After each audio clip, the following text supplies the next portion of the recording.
বাংলাদেশের গত 15 বছর আমরা যারা ছাত্রদল করেছি, আমরা নিজের ঘামে যতবার ভিজেছি ততবার বৃষ্টিতেও ভিজি না।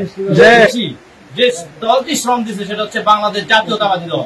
অনেকেই চাপ, সামাজিক চাপ, রাজপথে পুলিশের, ছাত্রলীগের, যুবলীগের হামলা মামলা উপেক্ষা করে বিভিন্ন জেলা দরাফের মতো সদর উপজেলার অধীনস্থ 13টি ইউনিয়ন থেকে আমরা সদর উপজেলায় একসাথ হয়ে একটা মিছিল করতে আমাদের অনেক কষ্ট হয়ে যেত। আবার অনেকে ছিল দায়িত্ব ছিল, আজকে ফোন দিলে 2 দিনও রিসিভ করতো না। তারাও এখন কি করে, রাত দিন 24 ঘন্টা ফোন দিয়ে বিরক্ত করে ফেলে।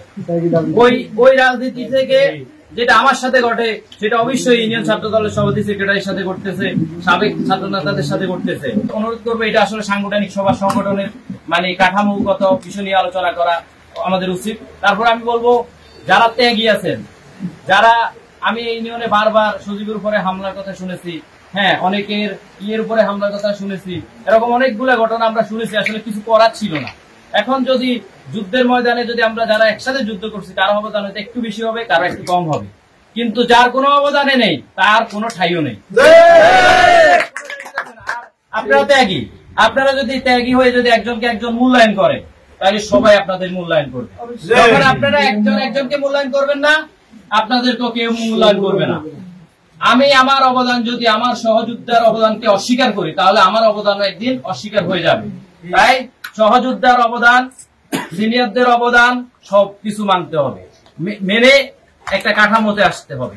সামনের রাজনীতি, ছাত্র দলের রাজনীতি আমরা যেভাবে করে আসছি, এসছে ভবিষ্যৎ রাজনীতি আরো কঠিন হয়ে যাবে। কারণ এখানে মেধার রাজনীতি চলবে, দোকাবাজি, সিটিংই এগুলো চলবে না। মেধার রাজনীতি করতে হলে অবশ্যই সঠিক গাইডলাইন মানতে হবে, সিনিয়রদেরকে সম্মান করতে হবে, কিন্তু কোন হাইব্রিড সিনিয়রদেরকে জায়গা দেওয়া যাবে না। যারা দুর্দিনে ছিল, আপনাদের পাশে ছিল, তাদেরকে নিয়ে কাজ করবে। আর আমি একটা কথা বলবো, এখানে আসতে ধরে আমার কাছে মনে হয়েছে পরিবেশ পরিস্থিতির উপরে আসলে বারবারে আমার সাথে এই ইউনিয়ন ছাত্র দলের প্রেসিডেন্ট, সেক্রেটারি তারা দুইজনই যোগাযোগ করছে। কমিটির বিষয় অনেকের এটা মত ছিল, ওয়ার্ড কমিটিগুলোর বিষয় হয় নাই, বিভিন্ন প্রেক্ষাপটে হয় নাই। এককভাবে তাদেরকে ঢালাওভাবে দোষারোপ করা ঠিক হবে না, কারণ বারবারই করার জন্য চেষ্টা করতে, হয়তো আন্দোলন সংগ্রাম আসছে অথবা অভ্যন্তরীণ কিছু সমস্যার কারণে হয় নাই, নিষেধাজ্ঞা ছিল, অনেক সময় করার জন্য চেষ্টা করছে। কারণ আমি আমার রাজনৈতিক অভিজ্ঞতা মনে হচ্ছে কমিটি করাটাই সবচেয়ে কঠিন কাজ। কারণ এই কমিটিতে যারা মূল্যায়িত হয় তারা খুশি, আর যারা মূল্যায়িত না হবে তারা গালিগালাজ করে, এটাই হচ্ছে বাস্তবতা। এখন আর আসলে ওই পরিস্থিতি নাই। এখন একটা ওয়ার্ড কমিটির জন্য আপনারা দেখবেন যারা দায়িত্বে আছেন তারা দেখবেন এখন আর কর্মীর অভাব নাই, পদ নেওয়ার জন্য অভাব নাই। কিন্তু এমন হয়েছে ছাত্র দলের পদ দেওয়ার জন্য খুঁজিও বেড়াইছে, অনেক ওয়ার্ডে কোনো কর্মীও পাওয়া যায় না। তাই সবচেয়ে বড় কথা হচ্ছে আমাদের সকলের ইমানি দায়িত্ব হচ্ছে যারা ত্যাগী তাদেরকে মূল্যায়ন করা। তারা যারা ত্যাগী তাদেরকে যদি আপনি সম্মান দেন, আপনিও সম্মান পাবেন। রাজনীতি এই নয় যে আপনি হাজার হাজার শত শত কোটি টাকা বানাবেন, সম্মান দেওয়ার মালিক একমাত্র উপরওয়ালা। হ্যাঁ, তো এই ক্ষেত্রে অনেক নেতা আছে বিশাল বিশাল পদ দিয়ে বসে আছে, আসলে তার গ্রহণযোগ্যতাও নাই, তার কেউ চিনেও না। প্রধানমন্ত্রী হিসেবে শেখ হাসিনা বসেছিল, কিন্তু তার কি এদেশের মানুষের কাছে গ্রহণযোগ্যতা ছিল? মানুষের কাছে গ্রহণযোগ্যতা হচ্ছে সবচেয়ে বড়, মানুষকে ভালোবাসতে হবে। আর ছাত্র দলের সংগঠনের মূল কাজ হচ্ছে ছাত্র দলে নতুনদের অনুপ্রাণিত করতে হবে, ছাত্রদল কি সেটা বুঝাতে হবে, স্কুল প্রতিষ্ঠানগুলোর সাথে সমন্বয় রাখতে হবে, এবং বিভিন্ন তরুণ বাচ্চারা আছে এদেরকে বুঝাতে হবে সংগঠন কি, ছাত্রদল কি। আওয়ামী লীগ এদেশ থেকে বইয়ের খাতার মধ্যে সর্বক্ষেত্রে বই কলমে সব কানে মজিদ মজিদ বলছে, কিন্তু কোন আদর্শ ঠিক করতে পারে না। তাই আজকে আওয়ামী লীগ বিতাড়িত হয়েছে, ব্যানিশ হয়েছে। যদি আদর্শটা ঠিক করতে পারেন, আপনি সমাজে দেখবেন যেই ছেলেটাই যদি আপনি যদি সঠিকভাবে যদি তাদেরকে যদি পড়াশোনা করান তাহলে সে কিন্তু আসলে বড় হয়। ছত্রভঙ্গ ভাবে কখনো বড় হওয়া যায় না। শৃঙ্খলার মধ্যে আসবেন, সবাই সবার সাথে সম্মান করবেন। আপনাদের এই ইউনিয়নের যথেষ্ট, বিশেষ করে আমি ছাত্র দলে অতীত যারা আছে তাদের কথাও বলছি, এর অতীত যারা ছিল হয়তো অনেকের সাথে নাই, অনেকে বাইরের বিদেশি চলে গেছে জীবন জীবিকার টানে।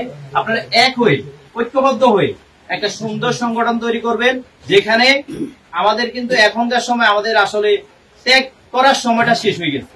এখন অমুক ভাইয়ের সাথে মোটরসাইকেল কথা দেখলে আপনি মনে করিয়েন না যে অমুক ভাই একেবারে এই ইউনিয়নের এই হয়ে গেছে, সেটা না।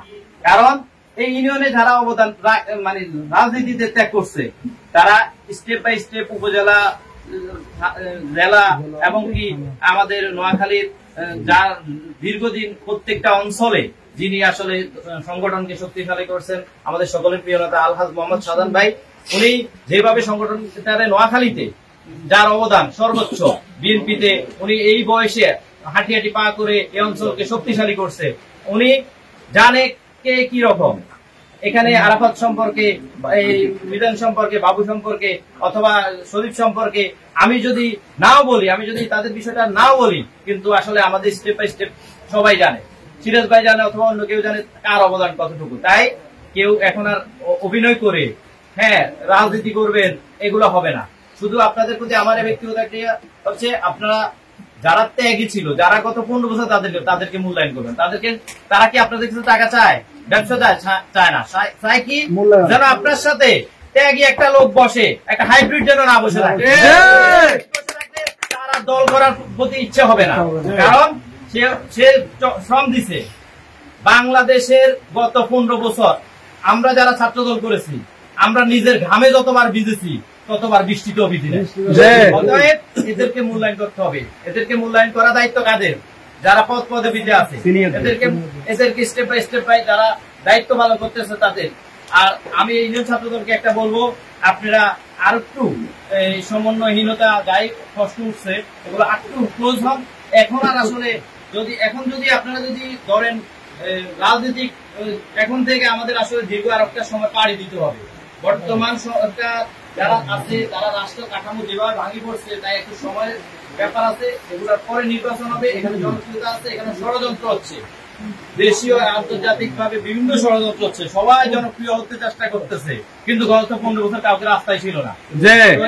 যারা এই আন্দোলনে শেখ হাসিনার পতনে সবচেয়ে বেশি অবদান হচ্ছে এদেশের ছাত্র জনতা। ছাত্র বলতে সকল ছাত্র সংগঠন, আর জনতা বলতে আওয়ামী দোসররা ছাড়া, স্বৈরাচারের দোসররা ছাড়া সকল জনগণ। অতএব এই অবদানকে আমরা কেউ একক বলয় নেওয়ার চেষ্টা কখনো বাংলাদেশ জাতীয়তাবাদী দল করে নাই, কারণ বাংলাদেশে গণতন্ত্র এবং মানবাধিকার দলটি শ্রম দিচ্ছে, সেটা হচ্ছে বাংলাদেশ জাতীয়তাবাদী দল। অনেক সংগঠন ছিল, তাদের নেতা কর্মীদের বাঁচানোর জন্য কিছুদিন রাজপথে ছিল, একটা সময় হারিয়ে গেছে, তাদেরকে আর রাজপথে দেখা যায়নি। পরবর্তীতে এখন আসি, যদি কেউ জনপ্রিয় হতে চায়, অতীত বিশ্লেষণ করলে তারা আর কখনো আসলে জনপ্রিয় হওয়ার সুযোগ নাই, কারণ বাংলাদেশ জাতীয়তাবাদী দল প্রত্যেকটা অঞ্চলে, প্রত্যেকটা ঘরে, প্রত্যেকটা বাড়িতে শক্তিশালী। প্রত্যেকটা পরিবারে আপনি বিএনপির সদস্য পাবেন। হতাশ হওয়ার কিছুই নেই, সস্তা জনপ্রিয়তা খোঁজার দরকার নেই, সাংগঠনিকভাবে কাজ করবেন।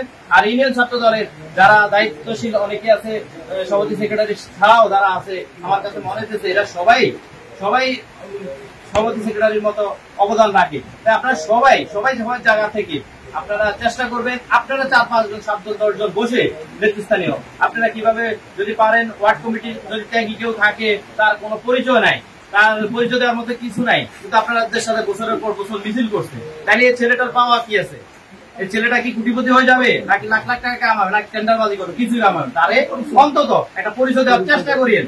আর চেষ্টা করার জন্য কোনো সহযোগিতা লাগলে আমি করব। আর উপর থেকে যদি কোনো কিছু হয়, আমরা ওই বিষয়গুলো দেখবো। অভ্যন্তরীণ ভাবে ইউনিয়ন বিএনপি, আমাদের সিরাজ ভাই আছে, আপনাদের সভাপতি আছে, ওনারা সহ যারা নেতৃবৃন্দ আছে, যুবদল সহ আপনারা ঐক্যবদ্ধ ভাবে, কারণ আপনাদের এখন আর সামনে ভয় নাই, পুলিশের ভয় নাই, হামলা মামলার ভয় নাই।